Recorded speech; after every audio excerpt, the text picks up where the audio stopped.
Tell me, how many times have you counted the messages you sent, the calls you made, the favors you gave, only to notice no one was keeping score but you?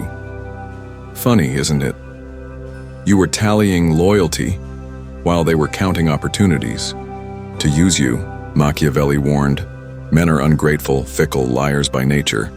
To trust their loyalty is to prepare your own downfall. You believed kindness was currency. You believed approval was wealth. Yet every time you gave more, you became worth less.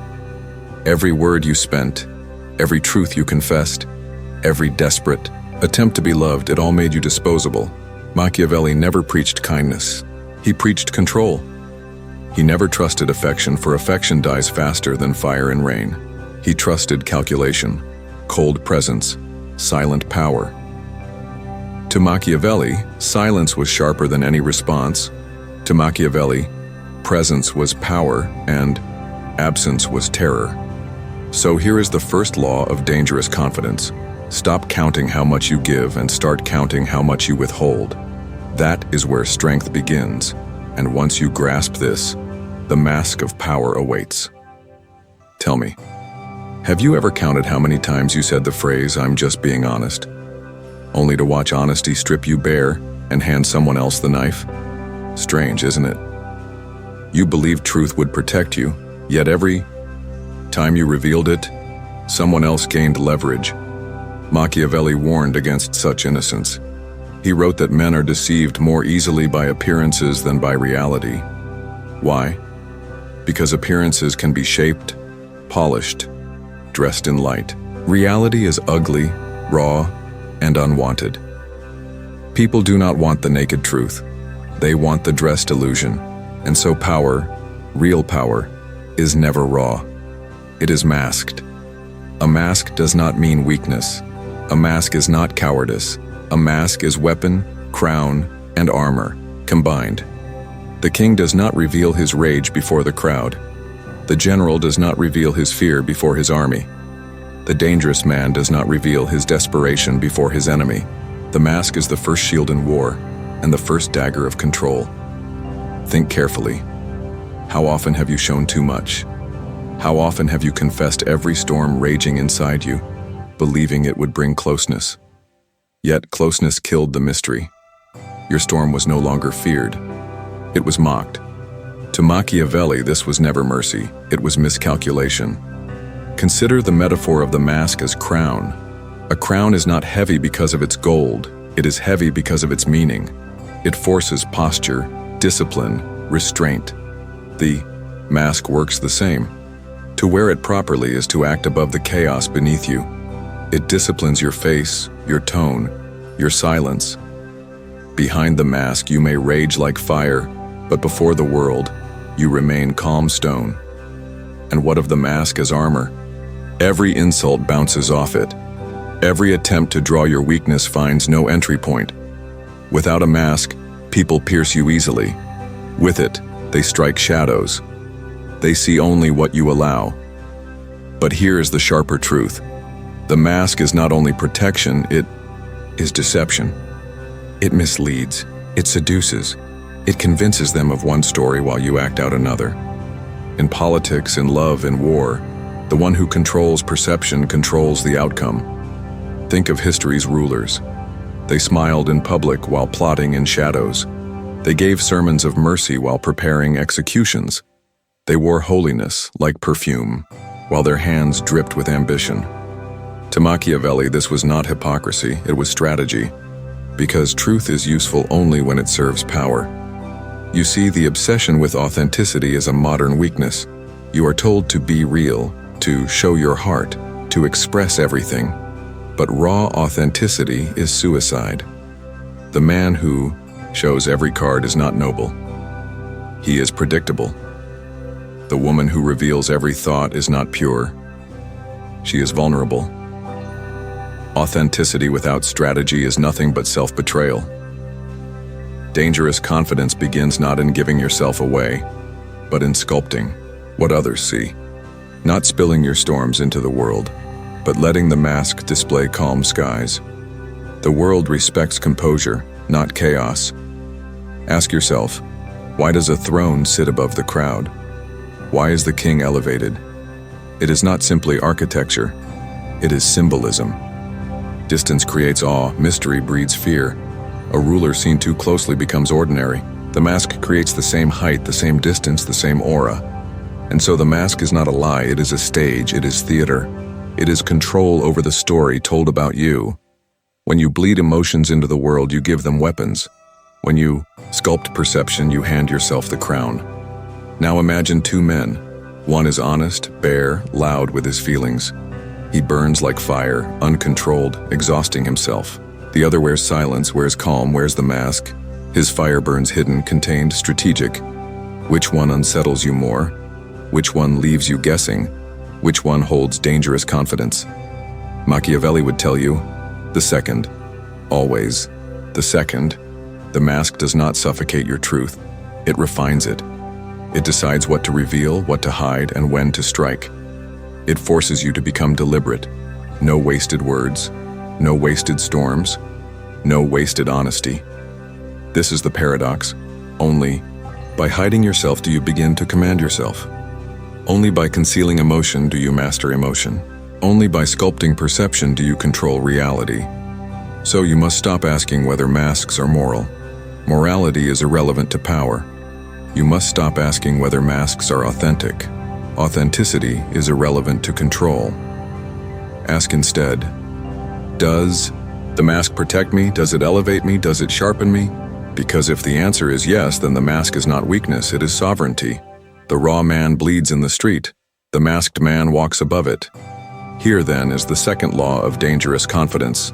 Stop giving raw honesty. Begin sculpting perception. Stop bleeding emotions into the world. Command through illusion. For the mask is not betrayal of yourself. It is coronation of yourself.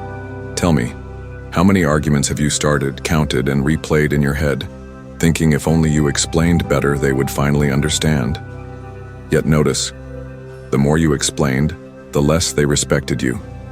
The more you defended yourself, the weaker you appeared. You kept adding words like coins into a bottomless well, and still it bought you nothing. Machiavelli would remind you, words are cheap. Silence is priceless. Noise is weakness.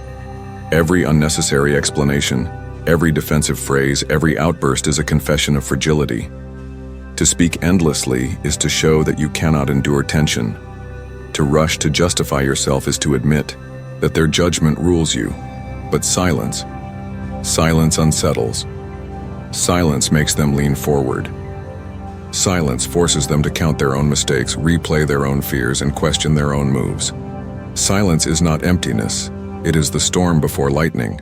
Think of war. The general who shouts in panic loses control of his men. But the general who waits in silence, whose eyes remain fixed, whose voice does not tremble, he makes the enemy fear the attack that has not yet come. That silence is sharper than 1,000 arrows. To Machiavelli, silence was not absence. It was presence, magnified. A ruler does not argue with his critics. He does not waste words defending decisions. He lets the silence choke them, lets uncertainty do the work. Words can be dismissed. Silence lingers like a shadow. Now, imagine a conversation where you are accused, provoked, or tested. Most people rush to fill the air, explaining, pleading, clarifying. But the one who answers with calm stillness, with measured silence, becomes terrifying. Why? Because humans hate the void. They project their fears into it. They imagine storms where none exist. This is why Machiavelli believed silence was sharper than any response. The king's silence is not passive. It is judgment. The lover's silence is not indifference. It is dominance. The warrior's silence is not surrender. It is strategy. Remember this: words reveal your fire. Silence conceals it. And what is concealed is always feared more than what is seen. Think of silence as a dagger in the shadows. It is never wasted. It does not dull from overuse, it waits. It chooses its moment. The man who cannot remain silent is a man who cannot wield his own blade. He stabs wildly with words, and every word bleeds him weaker. But the one who holds silence commands. He knows that stillness is not weakness. It is calculation. And silence does something words cannot. It reveals others. When you speak less, you force them to speak more. They reveal their anxieties, their insecurities, their desperation. They betray themselves trying to fill the void you created. Your silence becomes a trap they step into willingly. Consider royalty. Why do kings and queens speak so rarely? Why do their words carry such weight? Because they are rationed. Because silence is their throne. The crowd is left waiting, wondering what the sovereign thinks, fearing what the sovereign might do. Mystery is the essence of power. So too in life. The more you explain, the less weight your words carry. The more you argue, the cheaper your voice becomes. But the man who speaks little, who pauses, who leaves silence hanging, he forces every ear to listen when he finally chooses to break it. Machiavelli never asked to be understood, only to be obeyed. Understanding requires endless words. Obedience requires presence, silence, and control. Now ask yourself, how many words have you wasted? How many storms of anger have you poured into the world, only to regret them? How many desperate explanations have only made you look guilty? You counted them, but they did not count for you. From this day, count differently. Do not count how many arguments you win. Count how many you never needed to fight. Do not count how many words you speak. Count how many you withhold. That is where power multiplies. Picture silence as a fortress. Every word is a stone removed.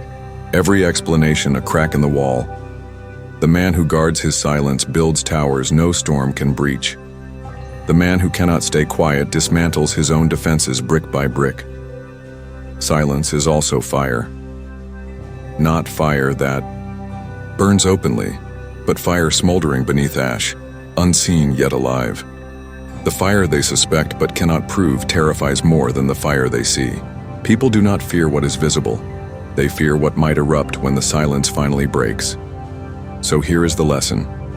You must train yourself to endure silence, to sit in accusation without defending, to walk through insult without reaction, to retreat into silence instead of exploding in noise.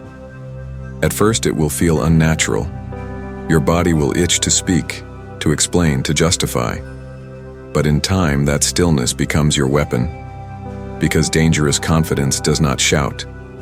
It waits. It withdraws. It observes. It lets the enemy burn themselves out against a wall of silence. And when the silence finally breaks, when you choose to speak, it will not be with noise. It will be with a strike.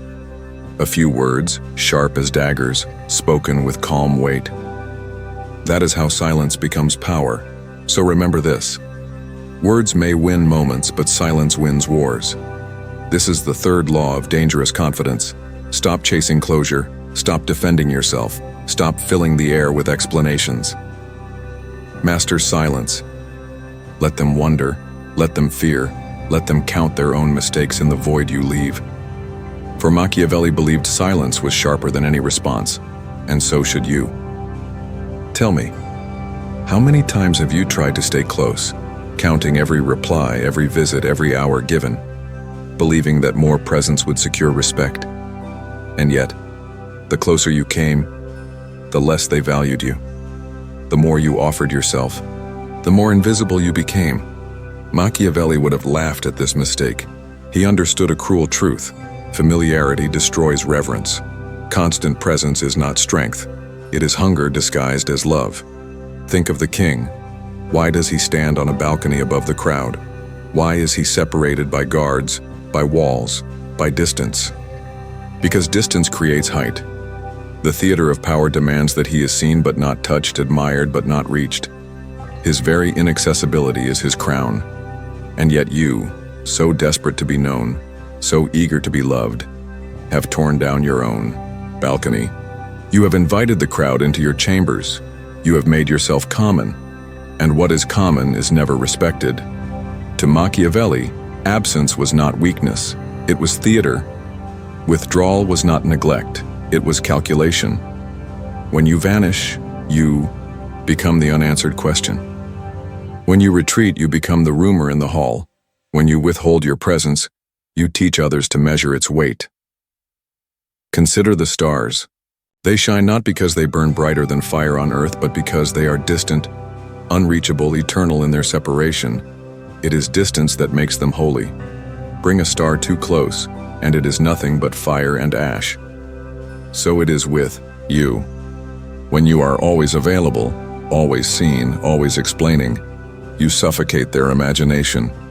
You give them no space to miss you, no silence to fill with longing, no absence to convert into myth. But when you withdraw strategically, when you disappear for a time, when you allow absence to do its work, you create hunger. You transform presence into privilege. You teach them that seeing you, hearing you, touching you is no longer guaranteed. Dangerous confidence means you no longer beg for attention. You do not plead to be included. Instead, you step back. You vanish like a wolf into the night, leaving only tracks, whispers, and unease. They look for you, they wonder, they chase. Understand this: distance is theater, and every theater requires audience. The moment you step back, they begin to write the story themselves. They fill in your silence with speculation, with myth, with fear. Your absence becomes louder than your presence ever was. Machiavelli believed that men respect most what they cannot reach. He understood that scarcity creates value, and that the art of withdrawal is the art of elevation. Think again of the king.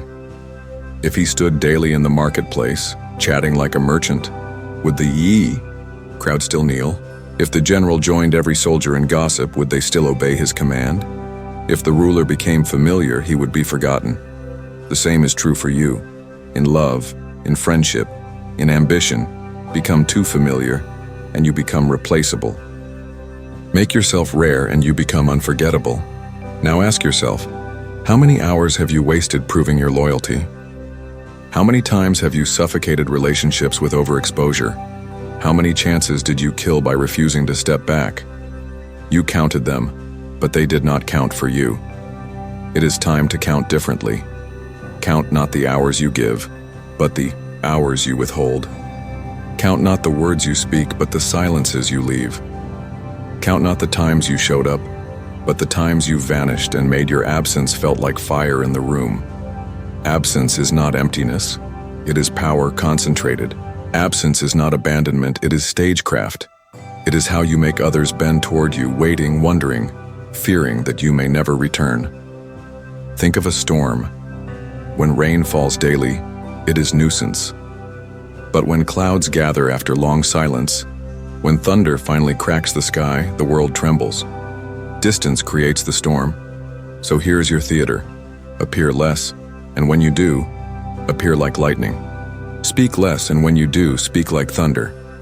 Be absent long enough that your presence feels like fire returning to cold stone. This is the art of distance. It is not weakness. It is rule. Machiavelli would never call constant presence strength. He would call it hunger, weakness dressed as devotion. But he would call distance, theater, withdrawal, mystery, the foundation of sovereignty. So learn the lesson. The crowd must never think they own you. Lovers must never feel they have exhausted you. Friends must never believe you are endlessly available. Your presence is not a gift when it is constant. It is only a gift when it is rare. This is the fourth law of dangerous confidence.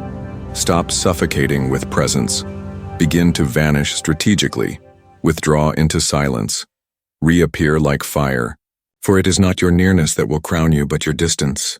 Tell me, when was the last time fear entered your calculations? When you walked into a room, did you count the smiles, or did you measure the silences? Did you seek to be loved, or did you notice who lowered their gaze when your eyes met theirs? Most people chase affection, chasing endlessly like moths toward the glow of approval. But Machiavelli, sharp as a blade, wrote a truth that shattered illusions. It is safer to be feared than loved. He knew that love is soft, fragile, fleeting. Fear is fire. It does not ask. It consumes. Understand this. Love is voluntary. Fear is survival. Love may be withdrawn at any whim, but fear chains the heart even against its will. To Machiavelli, this was never cruelty. It was clarity. Look at fire. When it burns, it does not beg to be respected. It does not explain its value. It does not soften its heat to please the hand. Fire simply burns, and all who approach it understand. Touch too close and you will be marked forever. That is the essence of fear. And yet you have been taught to smother your fire, to lower your heat, to make yourself safe, pleasant, endlessly approachable. You were told that love is the highest crown. But what has this crown brought you? Disappointment, betrayal, power slipping like sand through your hands? Machiavelli never asked rulers to be cruel without reason. He demanded calculation. To inspire, fear is not to roar constantly, not to punish recklessly, not to be a tyrant consumed by his own shadow. No. To inspire fear is to become untouchable, unchallengeable, to let others believe that crossing you would be their last mistake. Fear does not mean chaos, it means control. Fear is a boundary carved in fire. Think of the lion. He does not need to attack daily. His roar alone moves the herd. His silence alone casts a shadow. The jungle bends, not because he pleads for love, but because fear crowns him before he even strikes. Now imagine yourself as fire contained within glass. The world can see the flame, but they cannot predict if or when it will lash out. That uncertainty is the theater of fear. To be unreadable is to be dangerous. To be dangerous is to command. Machiavelli believed that mercy, when shown without power, is not kindness. It is weakness. A ruler who bends too often to affection is devoured by it. But a ruler who teaches through fire, through restraint laced with the threat of consequence, is remembered. You see, love is remembered in moments. Fear is remembered forever. Think again about your own life. Count how many times your softness was mistaken for weakness. How many times your forgiveness was treated as invitation. How many times your patience was exploited. And ask yourself, did your kindness ever secure loyalty? Or did it invite betrayal? Dangerous confidence demands a shift. Stop counting the hearts that like you. Start counting the hearts that dare not cross you. Stop counting the words of flattery. Start counting the silences when your name is spoken. Stop counting smiles. Start counting lowered eyes. To live by fire is not to rage. It is to radiate. It is to make others know instinctively that you are not a toy, not a servant, not a mirror of their desires. You are a force. Think of war. The general does not win because his soldiers love him. He wins because they fear disobedience more than death. Discipline is built not on affection but on consequence. Machiavelli understood this, and it crowned his philosophy. Now ask yourself, in your kingdom, however small, are you feared? Does your absence cause unease? Does your silence create pressure? Does your anger, rare and controlled, echo like thunder when finally revealed? Or are you simply liked, soft applause fading with time? The man who is merely liked will vanish. The one who is feared will be remembered. Fire does not need to spread across the forest daily. It only needs to burn once and all will remember. Fear is the scar that keeps loyalty in place. Fear is the shadow that keeps hands steady. Fear is the storm cloud that silences rebellion before it begins. Machiavelli wrote that cruelty, when used well, is mercy. Because decisive cruelty prevents endless chaos. The same is true of you. Controlled fear, expressed rarely but unmistakably, prevents the world from consuming you. It is your shield. It is your crown. And yet the weak will argue, but love is enough. No, love without fear is a leash around your own throat. Love without fear is dependency. Love without fear is the illusion that others will not betray you when it suits them. Fear binds deeper. Fear commands longer. Fear secures respect when love has turned to dust. So here is your task. Ignite the fire within you, not to destroy aimlessly, but to protect your sovereignty. Carry yourself with the weight of consequence. Let others sense, without a word, that Betrayal carries fire. That disrespect carries scars. That crossing you would leave them marked. You are not here to be loved. You are here to be obeyed. You are not here to be liked. You are here to be remembered. And so this is the law. Love may decorate your throne, but fear is its foundation. This is the fifth law of dangerous confidence. Stop counting the hearts that like you. Start burning the hearts that dare to cross you. For it is not affection that crowns you, it is fire and the fear it leaves behind. Have you ever noticed? The loudest man in the room is often the weakest. The one who spills every thought, every feeling, every wound, bleeds himself empty.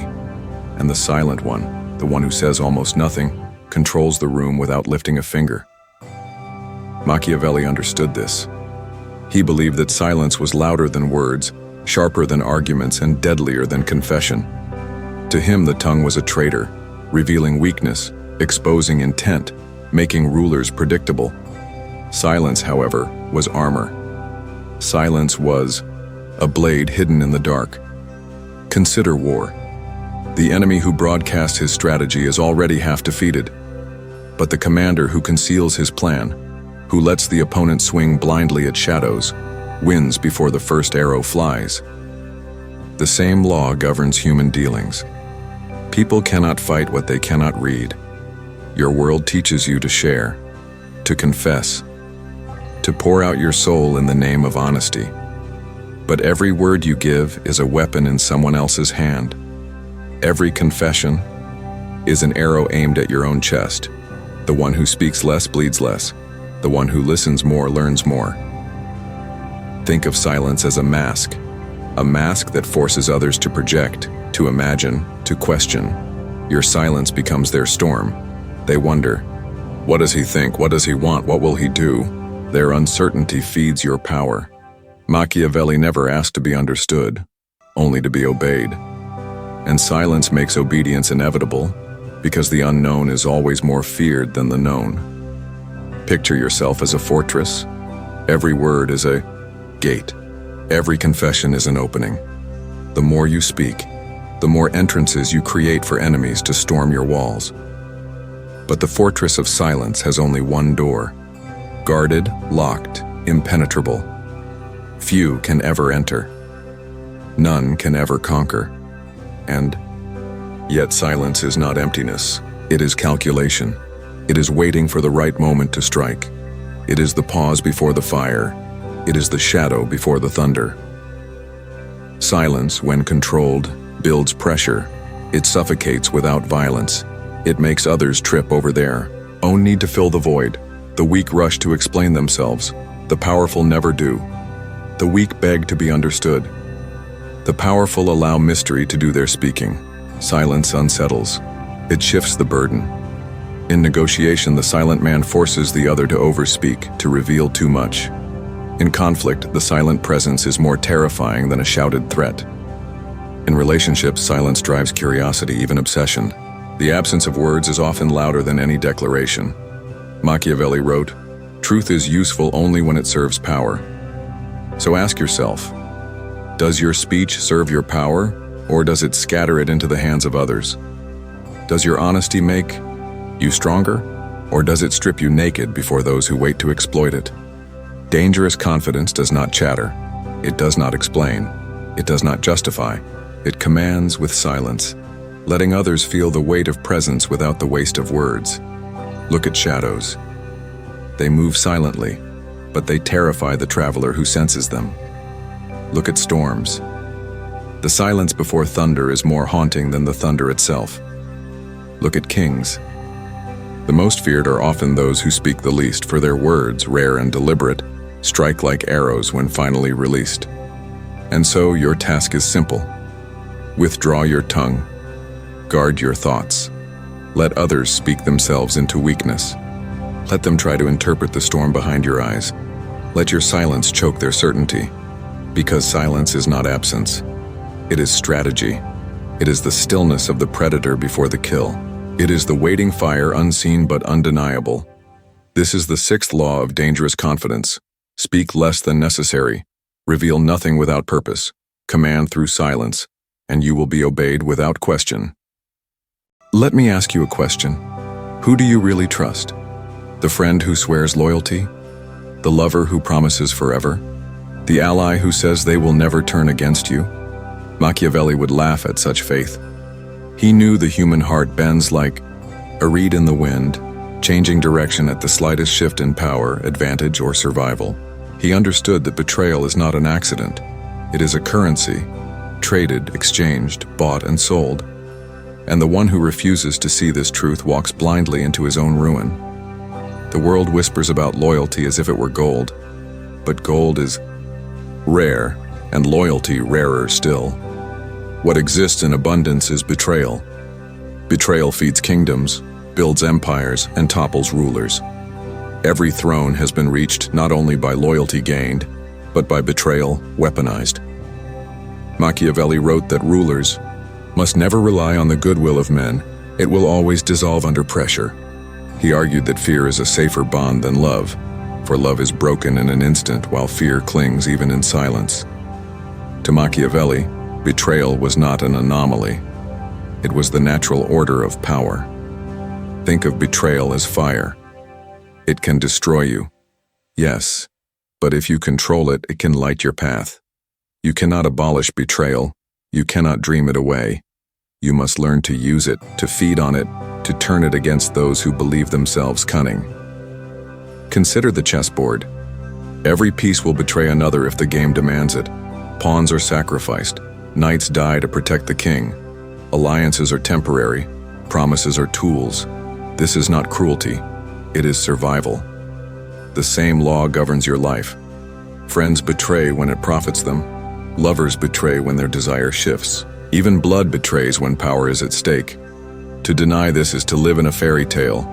To embrace it is to rule reality. Your dangerous confidence begins when you stop being surprised. When betrayal no longer wounds but confirms. When you treat every alliance not as eternal but as conditional, lasting only as long as power flows in your direction. Machiavelli believed rulers must expect betrayal as surely as winter follows autumn. He saw that trust without calculation is weakness, that blind faith is suicide. The wolf survives because it suspects every shadow. The lamb dies because it assumes every step is safe. So what is the art of betrayal? First, never give loyalty freely. Give it only when it benefits you, and withdraw it when it endangers you. Second, never reveal the full depth of your trust. Keep part of yourself untouched, unreachable, even to those closest to you. Third, watch others as if they are masks waiting to crack. Behind every smile lies hunger. Behind every oath lies fear. Behind every embrace lies calculation. But here is the deeper law. Betrayal is not only something you suffer, it is something you can orchestrate. Sometimes, to dismantle an enemy, you do not strike him directly. You let his allies turn against him.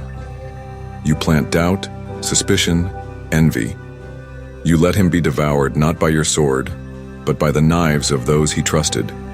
This is how empires fall, not by invasion, but by betrayal whispered in the night. History is written in betrayals. Caesar stabbed by his closest men. Kings dethroned by their blood. Generals overthrown by the soldiers they led. Every empire rots from the inside before it collapses from the outside. Machiavelli knew power does not die in the battlefield. It dies in the betrayal of trust. Now listen carefully, because this is not about history. This is about you. You betray yourself every time you trust without thought. You betray yourself every time you speak without guard. You betray yourself every time you assume loyalty where none exists. To survive, you must turn betrayal into a language you understand. In silence, study people. Who flatters too much? Who avoids eye contact? Who grows restless when you succeed? Who suddenly grows silent when your name is mentioned? These are signals, cracks in the mask. The betrayer reveals himself long before the act, but only the cold and watchful will see it. Your confidence must be dangerous not because it denies betrayal, but because it thrives on it. When others betray you, they expect your collapse. Instead, you rise. When others abandon you, they expect your despair. Instead, you advance. Nothing terrifies a traitor more than the man he failed to destroy. And when the time comes when betrayal is inevitable, learn to betray without hesitation. Do not cling to failing alliances. Do not sink with a dying ship. Step away, withdraw, or turn betrayal into the strike that crowns you. As Machiavelli wrote, "Truth is useful only when it serves power. And sometimes the only truth is that loyalty has expired." Think of betrayal not as a wound, but as currency. Spend it, trade it, weaponize it. Let others fall victim to their illusions of eternal loyalty, while you navigate the tides of shifting trust with eyes wide open. The weak cry when betrayed, the strong calculate, the wise orchestrate, and the dangerous man. The dangerous man learns to stand taller with every knife pulled from his back, and then he sharpens it for his own use. This is the seventh law of dangerous confidence. Expect betrayal, master betrayal, and never fear it.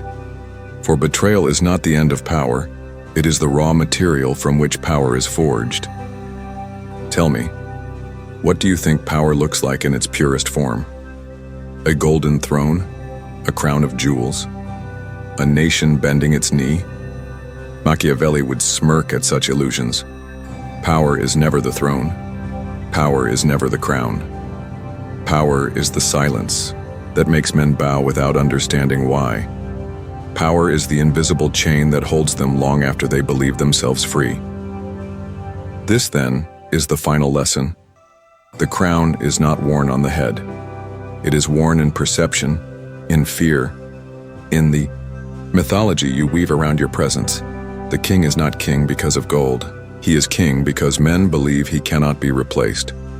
Dangerous confidence reaches its peak when you no longer chase power, but become its living symbol. When your presence itself is enough to command silence.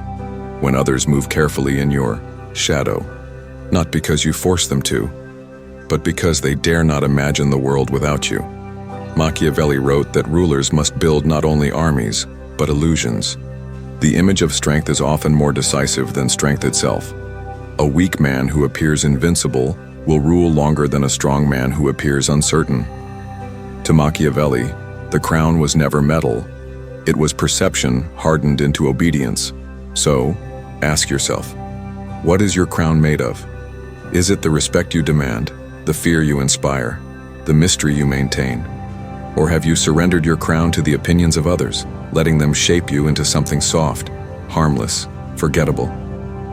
The final crown is forged not in gold, but in discipline, in silence when others chatter, in composure when others break, in restraint when others reveal too much.